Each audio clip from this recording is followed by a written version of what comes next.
Hi, I'm Megan. And I'm Debbie. We are real-life scientists, and we want to share some sciencey stories that are gender-bending, artistic, and sometimes full of pranks. But with an ad-libs twist.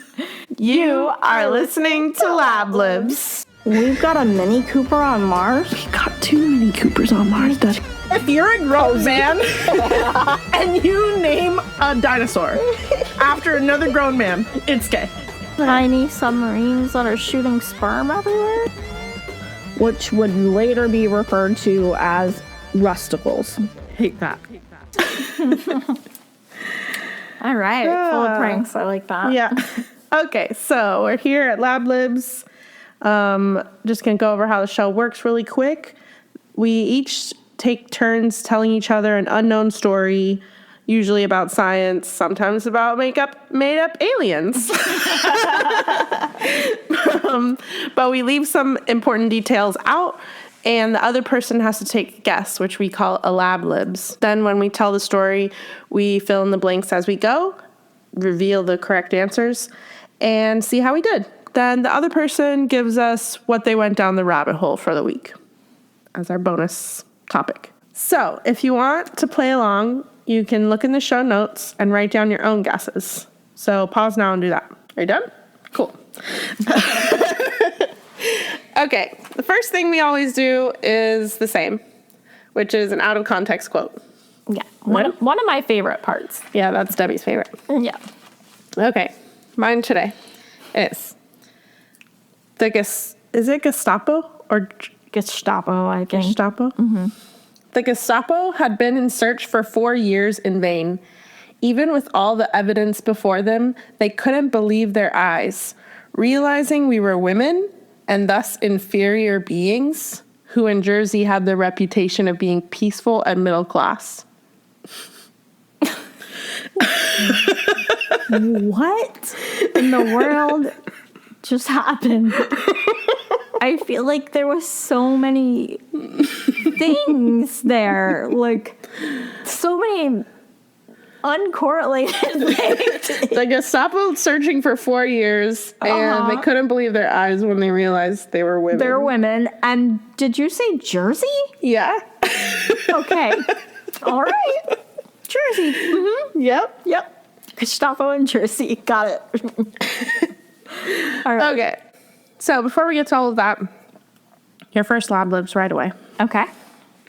I asked you a yearly celebration. Mm-hmm. I said birthday. Yeah. Yeah. So it's this month. What do you think it is? It's this month? Yep. Is it? When we release. Is it Mother's? No, that's Father's Day. Father's Day?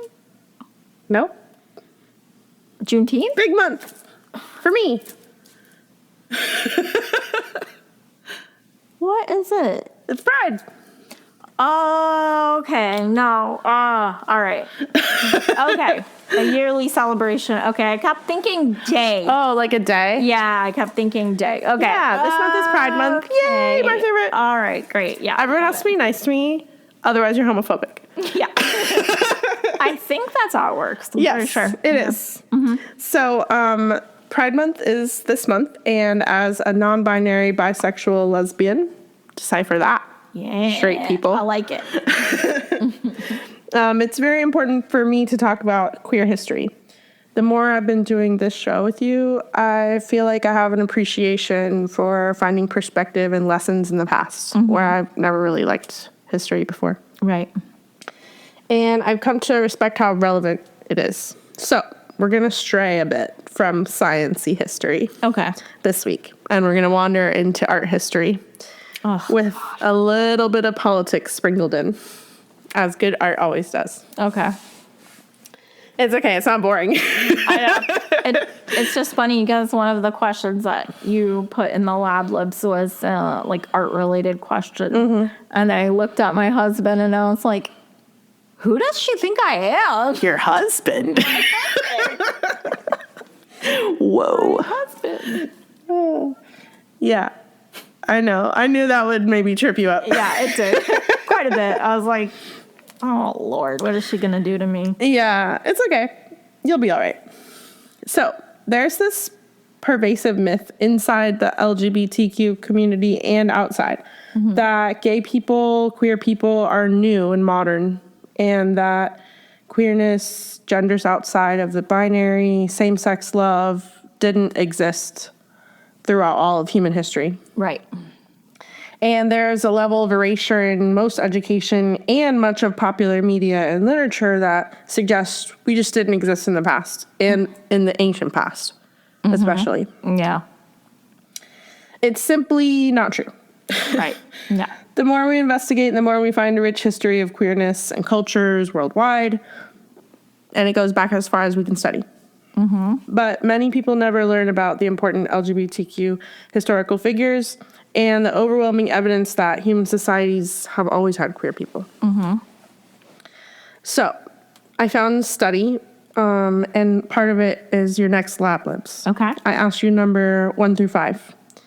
The study is from 2021 by this organization, GLSEN, who studies all things about LGBTQ student life. Okay.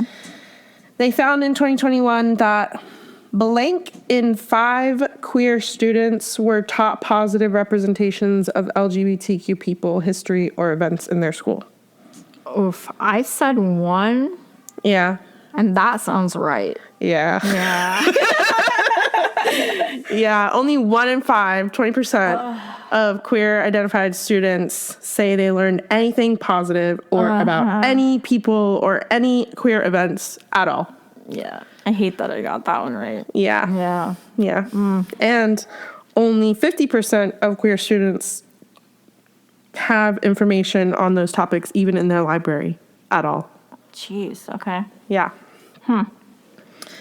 So we're seeing something happen that's similar to other types of historical erasure, like erasing contributions from people of color, omitting racial inequality from textbooks, diminishing the long history of Asian immigrants in the U.S. There's tons of examples,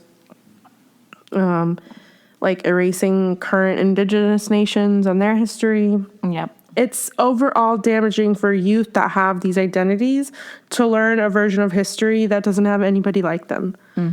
And it's kind of like in law that you have like a legal precedent that you base more cases on. It's kind of like a precedent for your own personhood. Right. If you don't see anybody like you throughout all of human history, then you're more likely to dismiss that part of yourself, and other people are more likely to dismiss those people too. No, I know. Yeah, I get that. So in order to fully see the history, we have to see that queerness existed even if they didn't have the same words to describe themselves as we did. So I just want to shine a light on this fact that we have always been here, will always be here. No one can really erase that. I think that's kind of my underlying motivation for Okay. I think this is gay thing. Yes, I guess that's true. Yeah. So Just try to remind everybody that it's that's there. my It's soapbox. there. This is my soapbox. Yeah. Okay. So with all that being said, let's meet 2 artists, lesbian activists that did a certain type of modern art Okay. in the 1920s. That's your hint. In the 20s. That's your next Lab Libs here. Yeah. So you asked a period of modern art Yeah. You said Impressionism. with a question mark. Yes, so there was a question mark. And then I said, is that modern? It is modern. Impression of it, yeah, but not that modern, I don't think. Is it that modern? What is it? It's surrealism. Surrealism. Okay. So I have for you today the story of these 2 surrealist artists, lesbian activists from the 1920s to the 1940s. Okay. They were active. And we just completely forgot about them for like decades, Yeah. like 60 or 70 years before rediscovering them. I don't remember hearing about this. Maybe you've recognized their names. Doubt it. So their artist names are Claude Cahun. That's the famous one. and Marcel Moore. Okay. I don't heard recognize of them? either of those names, but they do sound like men's names. Yeah. Uh-huh. Okay. Interesting. Yeah. Got it. So, after a rediscovery of their surviving work and a lot of their writings, they're commonly considered the first lesbian couple to live and work together as artists. Really? I don't think that can possibly That be couldn't true. possibly be true. But they did seem to be pretty open about it, so Yeah. The first open. that can't possibly be true. No. It's definitely not true, but whatever. So, as you guessed, their names didn't sound quite like women's names. Those were not the names they were born with. Right. So, there were these two girls, Lucy Schwab, born in 1894, and Suzanne Malherbe, so I'm going with, Okay. born in 1892, so they're really close in age. Okay. They grew up in the small town Nantes, France. Nantes? Nantes. I don't know French. Okay. Nantes. I don't know. Yeah, probably. I imagine maybe the S is not pronounced. Sorry, French listeners, of which we have zero. Of which we have none, yeah. We're just going to keep apologizing to listeners that we don't have until we have them. That's fair. Yeah. We don't pronounce things well. Nope. It's charming. It's so charming, especially not me. Especially not French for me. Yeah. Yeah. Okay. So they spent a lot of time together as teenagers, and they had a secret, cute little first love situation going on. Yeah. And they even started collaborating on art when they were 15 or 16. Really? Together. Okay. Yeah. I watched this documentary about them, and it showed their first piece of art that they did together, and it was their initials intertwined, Lucy Schwab and Suzanne, whatever her last name is, Malherbe, the S in the middle. They just put LSM. Yeah. So it was both their initials together, and it had an eye, lips, hands, and one more item. That is your Lab Libs. What was the category? A piece of feminine clothing. Oh, I said a skirt. Do you think that's what it is? I don't know. It had an eye, and then there was lips underneath that, and then there was something under, and at the top there was a hand. Okay, I don't know what was it? A dress? Well, Nope. What? It was a high heel shoe. Oh, that's cute. Yeah. All right. So even then they were using different types of imagery, not here, let me draw a fruit bowl or Right. a landscape or something. So this, when they found it later, was evidence kind of that they basically spent their whole lives collaborating on art together.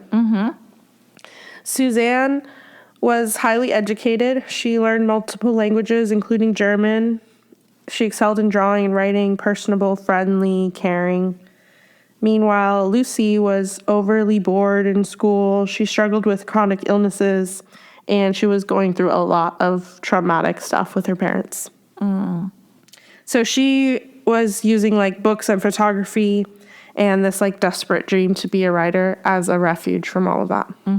Her mother would have all these abusive bouts of dementia, and later her father divorced her when she was in a home, and I guess she died. Oh, really? Okay. But then he was the one raising her by himself. Okay. And he was not great either. Right. He was controlling and possessive. Lucy had a quote that I thought was disturbing but kind of funny. What?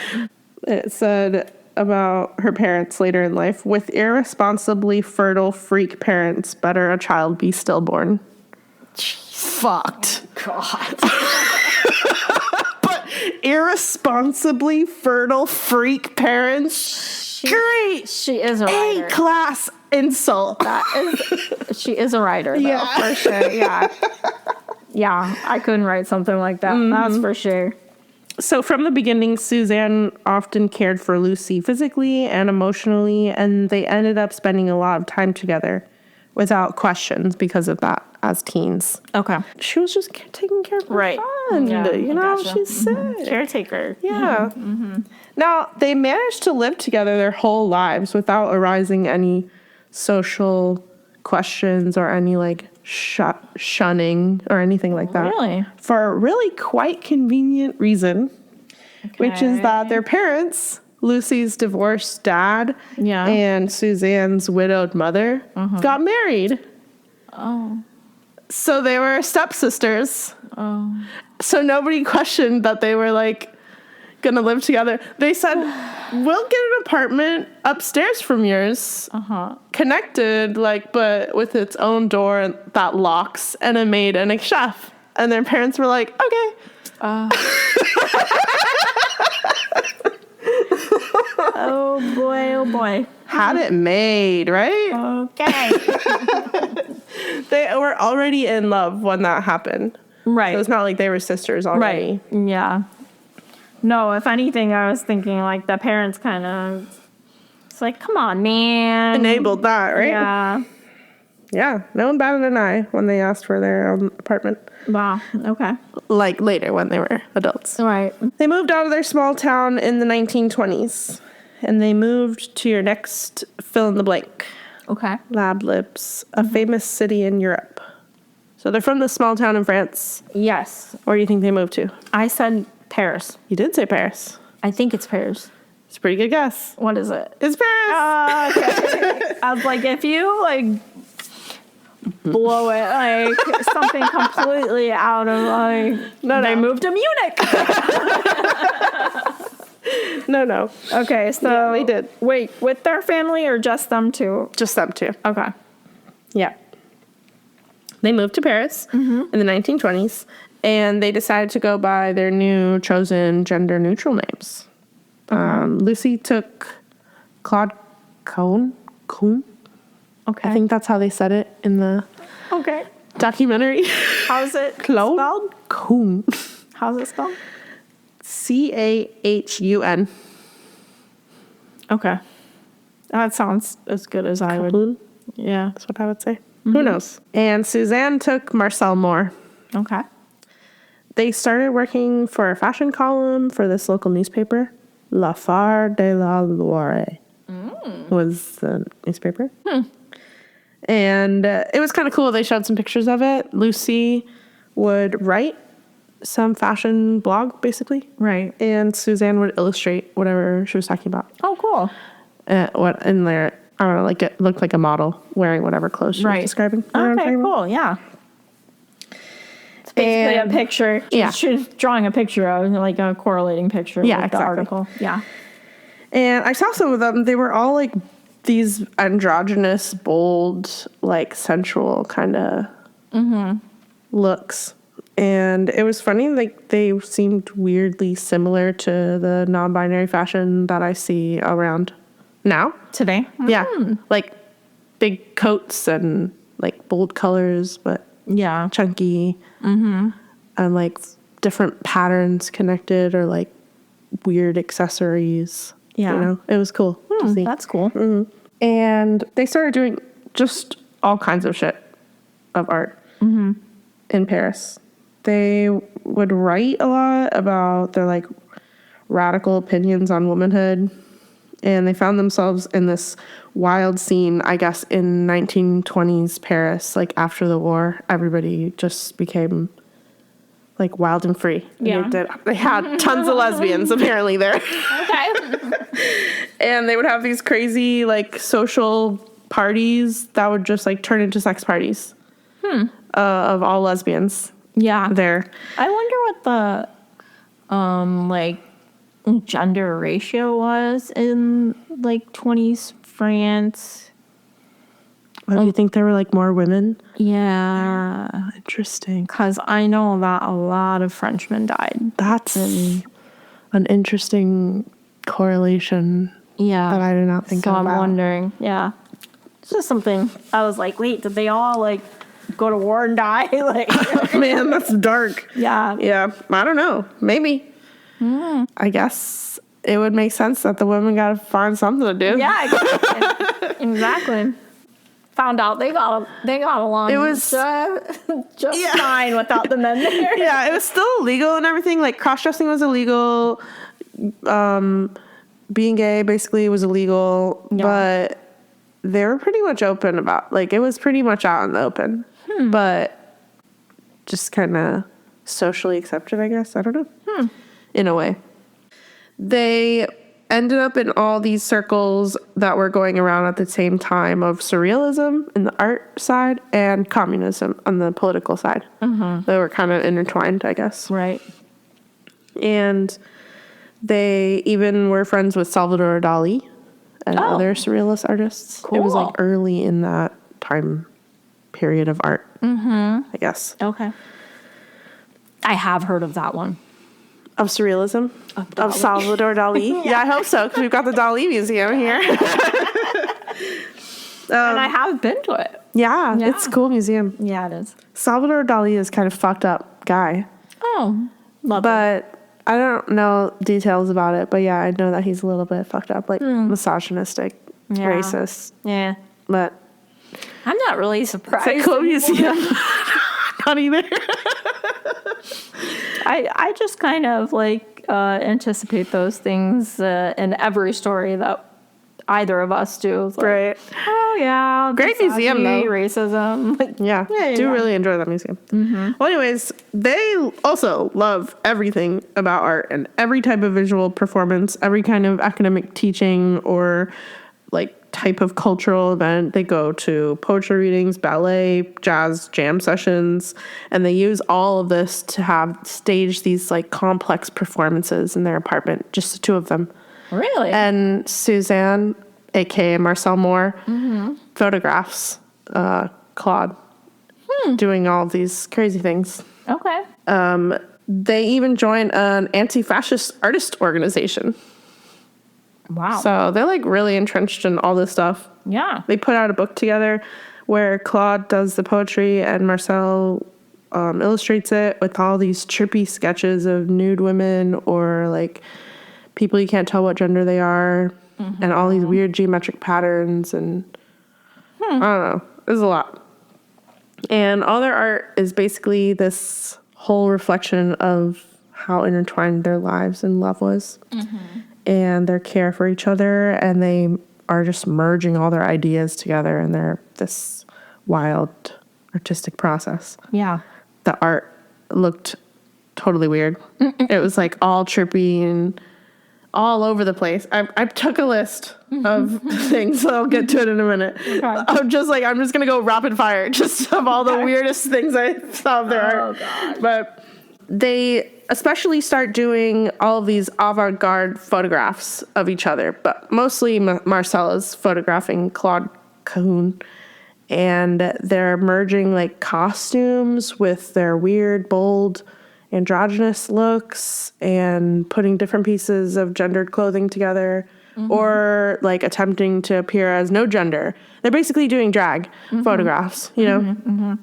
And they started making all these photo collages. That's how they got into like the surrealism part. They would cut up all the pictures and put them together in all these weird ways. And Claude Cahun never becomes super famous, but she does become a little bit of like a larger than life entity in this small circle of people. Okay. But she would never hid that it was always a collaboration with Marcel Moore and that she take lots of the pictures. Right. The whole thing was always conveying this multi-personality, very fluid and ever-changing image of Claude. Like consecutive pictures of in all different types of outfits or she looked completely different in all the things. She had this really cool quote. That's her like famous quote now. Masculine, feminine, depends on the situation. Neuter is the only gender that always suits me. She said that in her book in 1930. Jeez. That's so far behind, before. So far before anybody would name being non-binary as being non-binary, right? And she basically said it like neuter, neutral, gender neutral. Like it's so similar to words we use today. Yeah, Like, I that's can't pretty imagine that she would use they, them pronouns or something if she was around now. Right. Right? Like, it's just Yeah. so, I love hearing about people Yeah, like that's this in crazy. history, That like in is- places you wouldn't expect. You know? And early. Very early. Yeah. Yeah. Yeah. So later, when their work was rediscovered, often all the credit goes to Claude Cahun. Okay. They have recently analyzed things and can piece together what parts were Suzanne's contribution.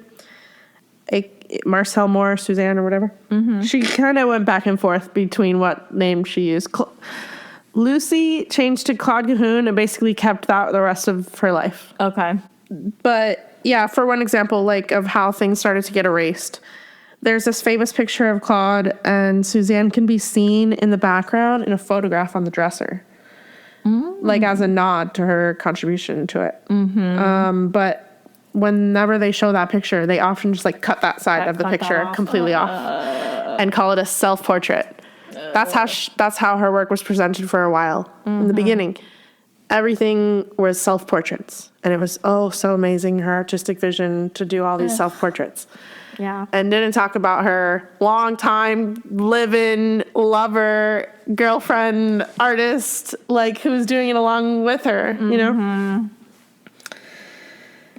Okay, here's the list of crazy art. You want to hear it? Yeah. Okay. Do you know what fashion plates are? No. I only knew because I saw a picture and my mom had these and I used to play with them when I was little, that there were these like plastic flat plates that had like a raised image on them, and you could put like someone's head, a shirt and a skirt and their shoes all together in a line and then like color it over it and it would trace it onto the paper. Oh, cool. They made those. They made these like whole set of fashion plates. Wow. With their weird androgynous couture clothing. They made books of their poetic visions, they called them. Okay. With like, it was basically classical and mundane stories with homoerotic messages and imaging hidden in throughout. Right. Here I put a Lab Libs in one of them. Okay. A type of story. They made a feminist retelling of these types of stories. What did you say? It was something. I said a first person retelling, but I'm going to guess. Oh, so you even guessed that it was a retelling. Yeah. That's Yeah. good, right? Yeah. So is it like fairy tales? Yeah, basically? it is. Oh, okay. Cool. Yeah, so they made feminist retelling of fairy tales. They made circus-themed plays, but not to show the people the play, but to photograph, like documented in photographs. Okay. They did this series of portraits where Marcel Moore is upstairs in a window and Claude Cahun is pretending that she fell from the window in like all these weird positions in the courtyard. They've got a whole series of her posing as Buddha. Okay. They did costumes and set design for some theater company called Theater Esoterique. Okay. That was Marcel Moore did the like costumes and set design. They made these weird little soldier puppets mocking the German soldiers. Oh my they God. made them out of communist newspapers. They started working with these stage play writers. Stage writers. I don't know what to call them. Playwrights? Playwrights, yeah. They started working with this playwright guy that was making all these plays that just would be totally off the wall, and the point was to just reject realism. They did one season of naked stage theater. Oh. Naked stage theater. Okay. With all this, Claude Cahun would say she's trying to, quote, drag her contemporaries out of their smug conformism. Nice. Yeah. I like it. So many good quotes. Oh, there's this one other incredible image where she's all done up with red kissing lips, like in a little kissy face. Yeah. And her curls, her bangs are like lacquered down. And all curled perfectly. Yeah. And she's like sexy, pretty, sitting with this big barbell. And it says, "Don't kiss me, I'm training." Wow. Yeah, one art curator, like for a show of her art later, I'm going to talk more about her later. She said, Training for what? She prompts us to ask. Training to become a woman or to unbecome one? Training to be a lesbian? So eventually they decide they've had enough of the crazy life Okay. in Paris. Okay. And they say, let's get out of town. Let's move to the beach and be cool and chill. Yeah. And apparently off the coast of France, there's a beach island called Jersey.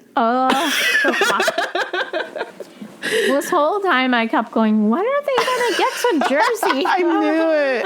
I knew you would think it was New Jersey because I spent the first little bit of my research time thinking it was New Jersey. And I was like, why did they move to the beach of New Jersey from Paris? Okay, coast of France, Jersey. Got It's like it's a British colony, apparently, but it's off the coast of France. Oh. It's like 15 miles from France and like 100 miles from the UK. How's it spelled? Jersey, like New Jersey. Like Jersey? Yeah. Huh, okay. So Interesting. they moved to Jersey. They were like, we're going to live the quiet life and just relax and be on the beach. And, It's an island, you said? Okay. and like do our weird art, you know? This is in 1937. So they're like in their 40s at this point. Yeah. Oh, I gave away the Lab Libs. I didn't, but I kind of did. Oh, yeah. You asked a decade of life, and I said 40s. Is that what you're talking? Is that what it was? 40s? Okay. Yeah. Yeah, I only just said forget that I said because that. I'm in my 40s. So, Yeah. you know. Okay. Okay. So they thought they were going to live this quiet life, but too bad that 3 years later in 1940, what happens, do you think? I imagine something with Germans. Yeah. Yeah. So Nazi Germany invades Jersey and occupies it.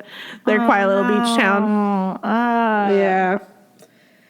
So they start, instead of like doing anything that most people were probably doing, scared at that time, they decide to start running a dangerous and complex covert resistant movement together. Oh my gosh.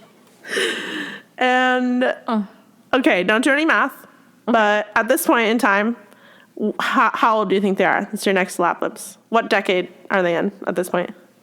Now they're, what, in their 50s? Yeah, in their 50s. Now they're in their 50s. Okay. Yeah. So, there's these two surrealist, quirky, weirdo lesbians In Jersey. in Jersey. They're like, you know what would be fun? If we start fucking with them. I cannot believe that. I would be so scared. It's the most amazing resistance movement. Like, it's not the most effective or like incredible or probably like helped the most people, but Right. it's so fucking whimsical. I swear I can't. They got away with it for 4 years. Wow. Okay. They started making all these little doodles, notes, photo collages, all expressing doubt in the Nazi regime and their morality. They would write like, real men would stay home and care for their families. Or they would be like, I don't know, guys, do you think what we're doing is bad? And they'd sign them a soldier with no name. And they would write them in all different languages and all different handwriting. Wow. They would write them in German and like Hungarian and all these different languages that the soldiers would likely speak, like someone in the ranks would speak. And they would put a soldier with no name at the bottom, suggesting that it was like many people having doubts, you know? Yeah. And Spreading. yeah. Yeah. So Suzanne had to have been involved in this because she's the only one that spoke German. Okay. So Okay. later, So we know like that when for when someone was asking Claude about it, like what did the notes say? She would say like, I don't know. I don't speak German. Nice. Yeah. Oh, this one was really funny to me. They made this photo montage of the legs of Nazi soldiers marching, their boots covered in mud. Like they cut just the legs Right. covered in nasty mud Yeah. out of the picture. And they wrote sprawled across it in German, without end. What does that mean? Like that they're just marching and marching without end. With no... Yeah. Yeah. And then nobody would even know this, but they took this ornate frame, only because Claude wrote about it, like in her journals and book or whatever later. Right. They took this ornate frame that had their friend Oscar Wilde and his lover kissing. Oh my gosh. Picture. They took the picture out and they put the German's weird legs in the frame, and they went and snuck into this abandoned house that the German soldiers were using to sleep in, and they hung it on the wall. Oh my God. And then they would like stand outside like a little ways away Oh my God. and like watch and see if they could tell when they saw it. Like, when did they notice it? And they'd be like, everyone will think it's someone else that hung it up. Oh my gosh. Wow. And yeah, they would stuff all these little notes in their pockets. Like secretly they would put them in the soldiers' In pockets. the soldiers' pockets? Yeah. Oh my gosh. Isn't that crazy? Yeah. And then they started like making more of those kind of weird photo collages and drawings and like comics making fun of Hitler's slogans and just anything they could think of. Yeah. And they would go to the newsstand where they were selling some like Nazi propaganda. Yeah. And they would put them into the middle of something. Okay. The next Lab Libs is what they would put them in. I put a type of, what did I put? News publication. A type of news publication. I said a magazine. Mm-hmm. But I don't know. Is it newspaper? In the newspaper? It was a magazine. It was a magazine. Yeah. Okay. Apparently there were like Nazi propaganda magazines. Oh, And they would sell them wonderful. at the newsstands and like leaflets and brochures and stuff. Awesome. Very nice. So they would start looking in the magazine, like pretending to be interested. Slip it in and get it put in it back on the shelf. Oh, but then sometimes if they were like felt like they were being too suspicious or the person was noticing, then they would have to actually buy it. So then they would actually buy it. They would go somewhere in the bathroom or something, put the thing in, and then go to a different newsstand and put it back on the shelf. Oh my gosh. Wow. Okay. Yeah, I like this.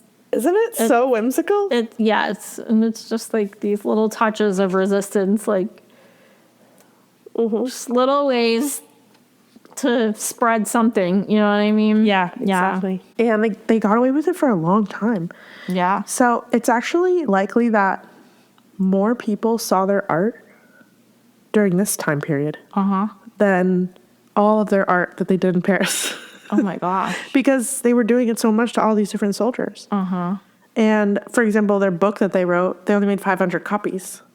So, like they were a little bit famous, but not like a lot of people didn't know who they were. Right. But a lot of people probably saw their art as weird little mystery sketches. Yeah. So they're basically operating this really long prank show. No reveal. Right.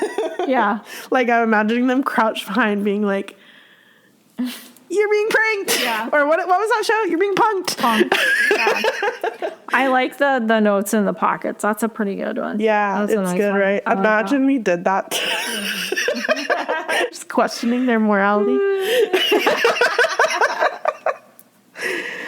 Oh, That's great. Later, a book was published about their life, and they called their notes and doodles and everything like that paper bullets. Isn't that cool? That's what the book was called, paper bullets. I like that. Eventually, they got caught in 1944. Oh, no. And they got put on trial for the death penalty. Luckily, their trial was extended for some reason. Drawn out, over a year.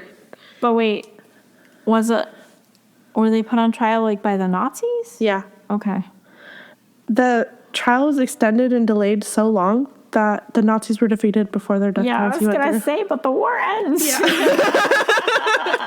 So Jersey was liberated in 1945 and they were let go. You know why it was delayed and extended for so long? Why? Because the prosecutors, the out of context quote, they didn't believe that it was them.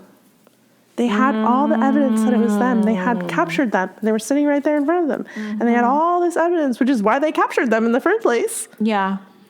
And they were like, no, it must be some big group of men. So it's misogyny that. Wow. That saved them at the Lovely. end. Very nice. Yeah. So it was really just two random old middle-class lesbians. Yeah. Yeah. That's great. And so they stayed there after they were released. They did? They stayed in Jersey? Mm-hmm. Okay. And one of their last art projects together, almost like she saw it coming, was that Cahun wanted to do these series. They made a series of photographs of her being led by their pet on a leash, Okay. which is your next Lab Libs. Uh-huh. I sneaked them in. Like, you don't even know it's coming. And I'm like, it's your next Lab Libs. Okay. You said an animal, but can be a pet. Yeah. Can be. So she took this series of photographs with this pet on a leash, leading her, sort of, it looked like. Right. So I said snake. You did? That's going to be tough. That's going to be tough That's to gonna put on be the tough. leash. Yeah, on the leash is tough for a snake. I want to say it's something very obscure. I don't know. Some sort of farm animal, I feel like. Like a llama or a pig or something. What is it? No, it's the stereotypical lesbian pet. Dog? Cat. Cat. A cat? A cat. Oh my gosh. Yeah, Okay. there's these pictures of her being led like up the precipice of the beach by her cat. Okay. And then shortly after, she died of a heart attack. Really? Yeah. Wild. Yeah. She died at age 60 of a heart attack. Yeah. And Suzanne, this part's kind of depressing, but I guess she was fine with it. I don't know. She continued living on the island for another 20 years Okay. in isolation, Really? but she seems to have chosen that. This is her quote about it. Okay. I am happy. The quiet, negative happiness of someone who hopes for nothing, dreads nothing, has few desires. Ugh. Weird. And then she killed herself at age 80. Oh. Okay. That's like old. That's really old. It's like, Yeah. you want to be done, I guess, you know? Yeah, I was gonna say it's just been so long and I just can't do it anymore. On terms, right? Maybe she was like getting less able or something. Yeah, and I'm getting old anyway, like yeah. Who knows? But yeah, I thought that was interesting. She was just like, I'm depressedly happy. And I'll be that way bound by myself for the next 20 years. Yeah. And she was like, I'm good. Yeah, I'm done done. with this. Yeah. Interesting. Yeah, it's right? depressing. Yeah. Well, they weren't famous when they were in Paris. They weren't like regaled as big artists or anything. Right. But that was in like around the 20s and 30s. Mm-hmm. And even though they lived longer, they weren't making any more art at that point. They weren't releasing any more art, rather. Okay. And then their work was randomly rediscovered, primarily by this one guy, this art historian, Francois Leperrier. He was looking for surrealist art. He was researching surrealism. Okay. And he bought a sealed crate of random art from an estate sale. Really? And it was all their remaining art in their art? existence. Wow. Because everything else was like destroyed and stolen by Nazis. Yeah. And this must have been like, it seems to have been like where they stashed and hid everything they could. Wow. All their writings, all their art, everything we have of theirs is from this crate? They found a couple of crates at this estate sale. That's crazy. Mostly everything we have is from that. When was this? It was in the 1980s. Okay. And he would write a book about Cahun in 1992. Okay. Unfortunately, that's where the thing began of not giving her girlfriend any credit. Mm-hmm. He is the one that started saying everything is self-portraits. And she did all this art, and it's all Claude Cahun. Isn't she great? Because she fit the stereotype. Like, she's just like chronically ill, quirky, and introverted, like weirdo, front and center in all the pictures. Yeah. So, of course, it was her art. And the loving, caring, practical, down-to-earth girlfriend, like, was just her helper. Right. And that's how it was kind of staged for a long time. Right. But more recently, I imagine it also had something to do with, like, men discovering her art and being completely unable to fathom, like, that they were devoted lesbians, partners. Yeah. I agree. Yeah. So eventually they have done more analysis on things, and they've found like little hints and clues in the writings, because it's like scrawled writing all over the place, and they were known to do all different handwritings and stuff. Yeah. But they can see patterns now. They found like one little section where Suzanne said, and Lucy was in the bathroom. And so they know that that's her handwriting. So then they can find her handwriting and other stuff.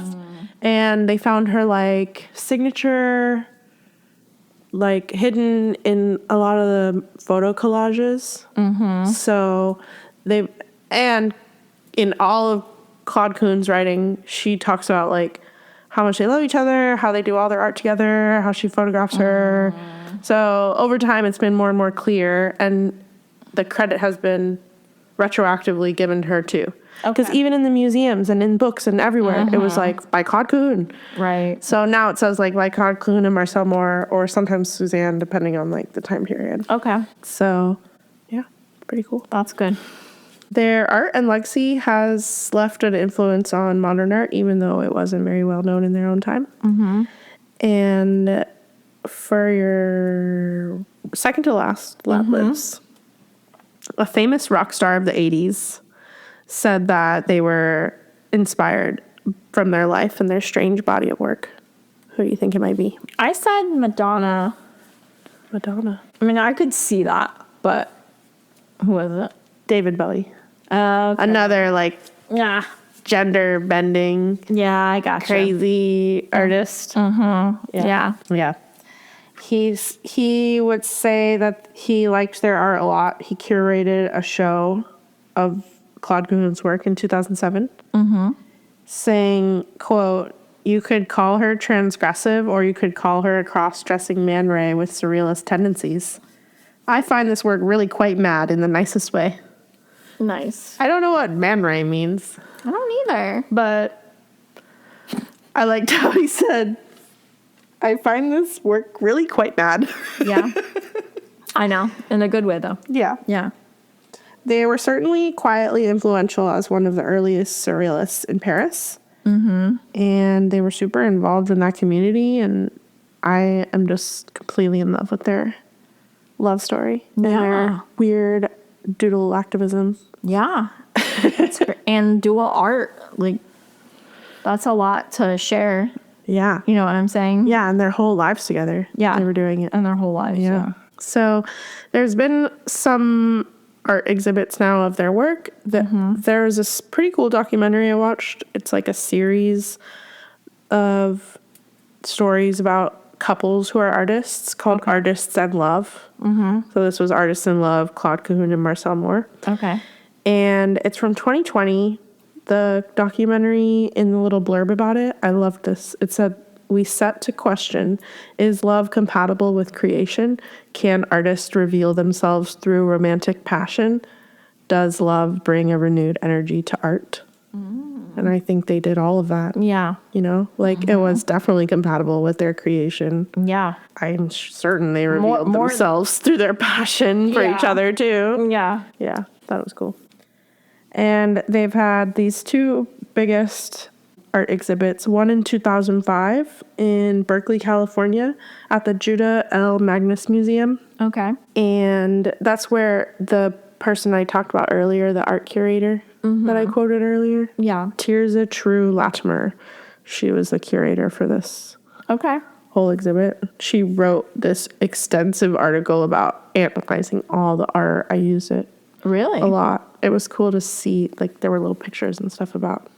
Oh, wow. And she talked about them destabilizing the notion of self in portrait art. And how they were, like, that portrait as a genre has historically provided this construct of what a portrait is. And they were constantly dismantling that. Right. And instead of showing a person as they are, showing like all these different versions of herself. And sometimes she would even superimpose her face into the same image. So there would be like multiple faces in the photo. Right. Using like different photo tricks or making the collage at the end or whatever. That's pretty cool. Yeah, so she just kind of upended all the genres that she was part of. Right. Her and Suzanne Yeah. at the same time. And then there's a new exhibit that's actually happening right now. Oh, really? Here in the U.S., in the Midwest of all places. Okay. Where do you think it might be? It's the Contemporary Art Museum of blank, a city in the Midwest. You said a major city in the Midwest, USA. I said Chicago. Not that major, I guess. Oh. I was hoping I got that one right. No, it's not Chicago. That's a good guess. It's a really good guess. Madison, Wisconsin. No, it's St. Louis, Missouri. Oh, okay. That's a pretty major city, right? Yeah. So it's the Contemporary Art Museum, St. Louis. That's crazy that it... Isn't it St. Louis? Is it St. Louis? I think so. I don't know. Isn't there a St. Louis too? I think that you can call it that, like, as slang. Whatever. St. Louis, then, I Missouri. think it's St. Louis. St. Louis, Missouri. Yeah. Okay. Whatever. Yeah. I pronounced all those French things wrong. And this one is the one you give me crap for? Well, that's French still, I think. This is English? Oh, you're right. This is French. Yeah, okay. still French. Yeah. Interesting. All right. Yeah. Interestingly enough, yeah. Well, the title of the current exhibit is And I Saw New Heavens and a New Earth. Sounds a little pretentious. Okay. And the curators, along with an oral historian, are trying to combine their photographs, historical documents, drawings, random items, their writings to give a more full picture of their lives. Yeah. And sort of present this narrative storyline for everything they did. Yeah. And just kind of showcasing how they were redefining art, redefining self, redefining gender, redefining resistance. So Nice. That's I really awesome. liked them. I thought they were cool. Yeah. So I hope you don't mind that I didn't do anything sciencey this week. No, it's okay. It's political science. Is that science? Enough. I guess art and science a lot of the time go hand in hand. They do. Yeah. Yeah. Yeah. My daughter's art teacher, when she got that big award, was talking about how artsy she was, and she's actually a fan of the show. Like our one that I know for a fact is like real fan of the show. Hi, what's her name? I guess we shouldn't say. No. Hi, Debbie's daughter's teacher. You know who you are. You know who you are. Yeah, I think she said something along the lines of, how like artsy or something, and I said, yeah, I'm sciencey, like something like that, and we were like, yeah, but a lot of the time they kind of go hand in hand. Yeah. So that's funny. Okay. So there's my stray into the art history world. All right, cool. Only if it's for the lesbians, right? I mean, yeah, okay. You didn't art me too much, so Okay, that's good. I'm glad. Okay. My rabbit hole this week. Okay, tell me what you fell down. So my husband and I went on our honeymoon to Asheville, North Carolina. That's and fun. We had this tradition of every city that we go to, like anytime we travel, like whatever city we go on a ghost tour of the city. It started like on our very first trip, and neither of us had ever been on a ghost tour before, and we did it on our very first trip, and so we've done That's it so cute. everywhere else. Yeah. But anywho, we were on this ghost tour, and well, Well, Oh God, I know when you make this face. I'll tell you a couple like highly irritating things, but as I go along here. But so, what do you know about the Masonic Lodge? Not much, but I've definitely seen them. Yeah, like the Freemasons. Yeah. You've heard of that, obviously, right? I think it's like some kind of conspiracy theory. Yeah, it's not really a conspiracy because it is like a real thing. Okay. Yeah, so I have like Masonic lodges all over. It started in England, but it's everywhere. Yeah. I'm going to tell you pretty much nothing is what I know about them. Okay, I didn't know much about them either. Okay. Except for just the, rare shadowy phrase that you hear in like in the History Channel, like the Freemasons, like. And so I was like, I don't know what this is. Yeah, that's how I like just some vaguely knew some society, kind of... like, I don't know what they do. I felt like they were bad. Right. But I think that's because a lot of the time they try and, like, portray them as, like, culty or, like, satanic. But were they doing, like, good stuff? They do a lot of rituals and stuff. So, and, like, symbols and rituals. And that's kind of how that conspiracy is, Was this in, like... National Treasure at all? Probably. I feel like that's where I know the phrase probably. from. Yeah, probably. Yeah. It's everywhere. Right. Anyway, so the beginning of the ghost tour was at the Masonic Lodge there in Asheville. Mm-hmm. And I didn't know much about them, but the ghost tour started, and so I'll tell you the story that he told us, and then I'll kind of give you a little caveat. But okay, this is how I found out more about the Freemasons. So what he told us was that this lodge was built, I don't know, in like 1900 or to like 1910, somewhere around there, and that during the Spanish flu in like 1919, he really emphasized a lot of kids that were sick. All right. That they needed more space for hospitals outside of the main hospitals. So the Freemasons, it's a huge building. They opened their doors, and it was a makeshift hospital. Hospital.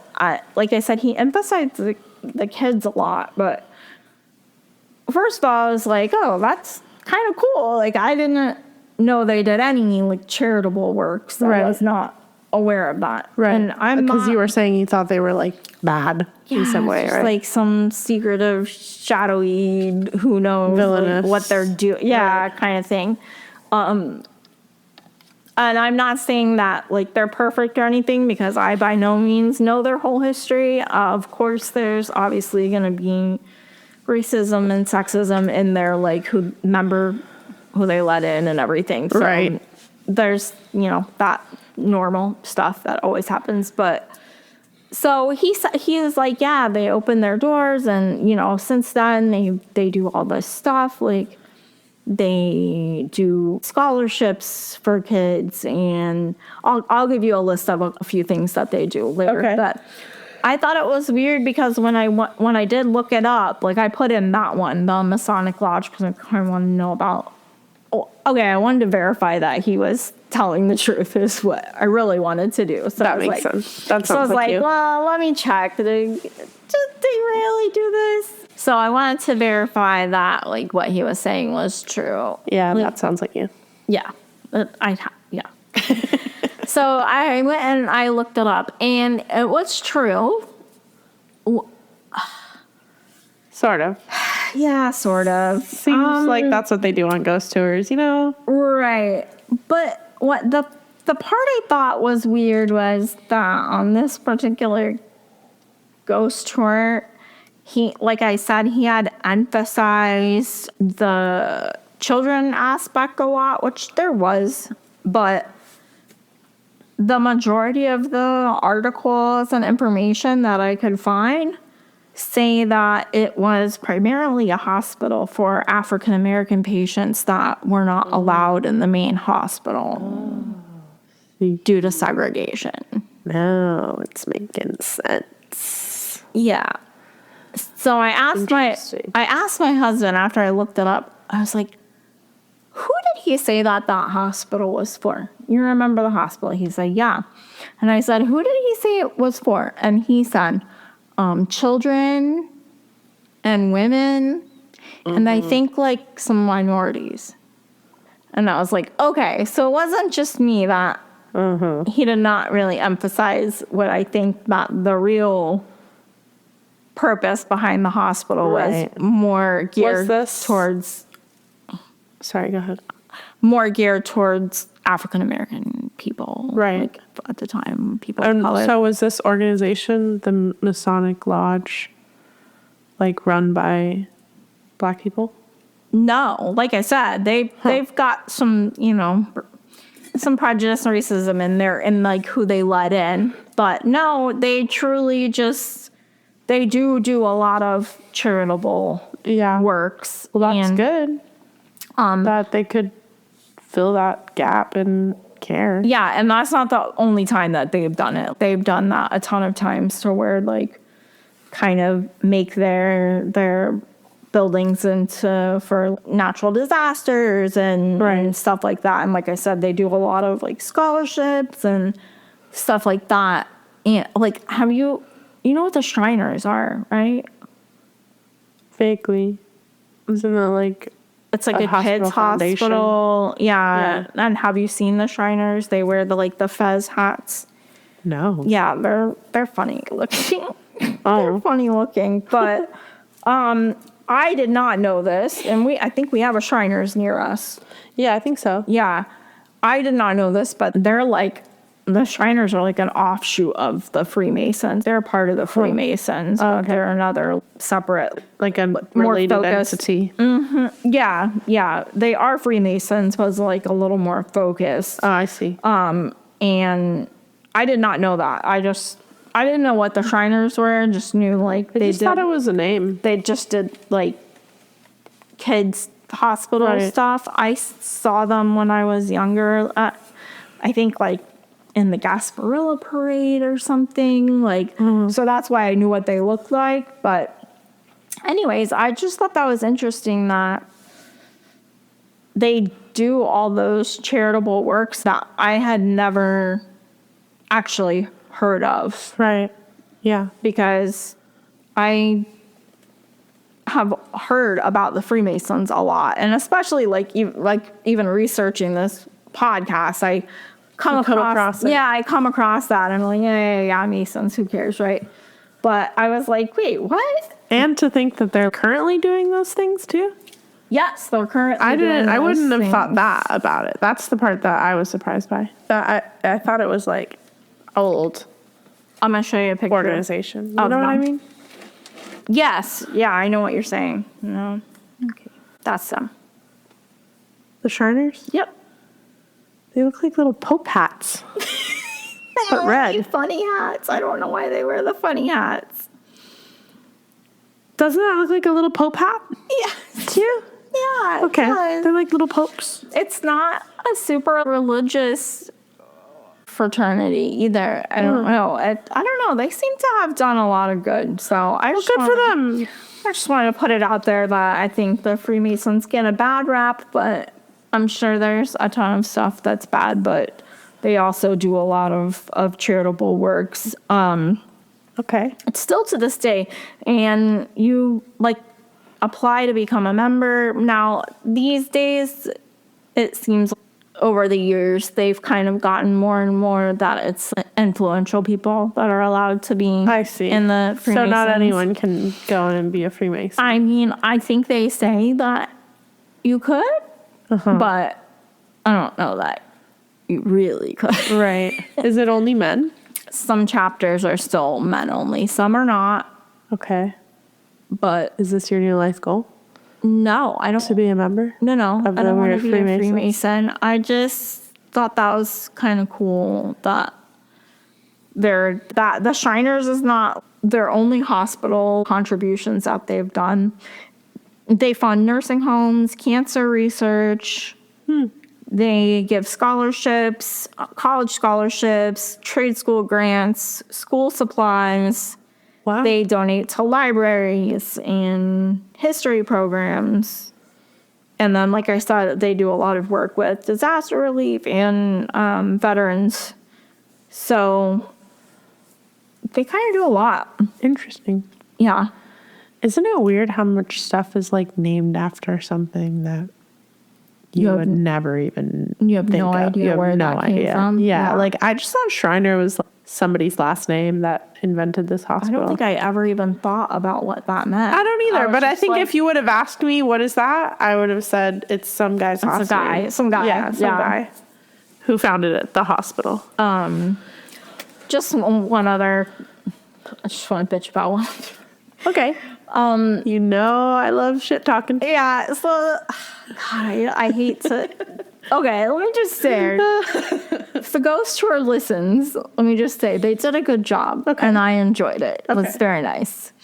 I think maybe he could have emphasized the people of color aspect of the Yeah, not Masonic. great to gloss over stuff. Right. And then there was this other thing. There was, I won't get into any of all of the details, but there was a murder, I think it was in like the 50s or something in Asheville.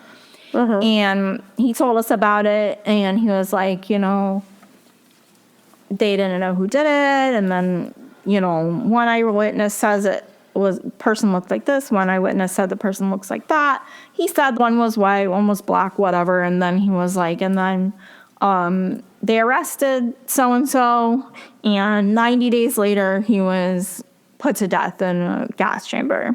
And I was like, damn, that's crazy. I can't believe they, like, put somebody in the gas chamber in 90 days. That's nuts, right? Quick. Well, There was more to the story. he was also a person of color. And I feel like he did not really say that. Like, kind of glossed over that aspect of him Yeah. being. Sounds like it. Yeah. And obviously there are some It's like there are some questions Yeah. about who really did it and all of that, and police Was he framed? Was police this person coercion and stuff like that. So I'm sure that. yeah, but why wouldn't you just mention that, man? Yeah. Come on. I know. What are you afraid of, honestly? Yeah, I mean, sometimes history is uncomfortable. Sometimes history is uncomfortable. That doesn't mean you should just forget that these things played a role. Yeah, I was gonna say, but also certain things being emphasized are kind of important. you Yeah, know? So absolutely. When I read that, I was like, oh, There's he definitely was- tell the full story. Like, So again, I said to my husband, what did he tell us about the guy that got arrested? And he said, you know, he got arrested, like his sister said he did it or something, and he got arrested, and then they put him to death like really quickly. And I was like, okay, did he tell us that he is black? And he was like, no, he did not mention that. I was like, I didn't think he did. or that there's all this weird evidence that he maybe didn't do it. Yeah. Right. Yeah. So, anyway. It's like, I guess, in their quest to make sure they're entertaining. Yeah, I know. They Or censor not. things. Yeah, I was going to say, or not offending somebody, or Yeah. it's not sounding too woke on your ghost tour or whatever. Yeah, I know.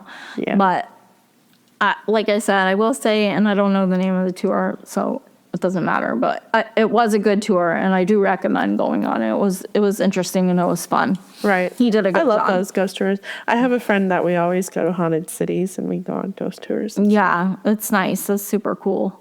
So we had a good time. He did a good job, but, you know, with the few little caveats. But I learned something about the Freemasons that I would have never known if Maybe they were only partially shady. They just do a lot of things Secret like society. They do a lot of things like secretive, and that's why it kind of feeds this And partially, Conspiracy. maybe they do some good stuff. And they do some good stuff, which I literally... I love how you were like, there's probably some racism and sexism and stuff like normal stuff in there. normal. Especially for that time. Yes, that's true. Yes. Or now. Or now, yeah. But I literally, if I hadn't gone on this ghost tour, I would have never even known that they did anything good. So you learned something. Well, that's good. Yeah. I'm glad they do good stuff. Yep, me too. But that's all we've got for today. Yep. We'll be back in a couple of weeks. In a couple of weeks with a different story. I'll tell you a story this time. Yeah. You'll fill in the blanks. I might get something right. We'll see what you get right. We'll see. Okay, well, we'll talk to you guys later. Thanks for listening. Thanks. Bye. Bye.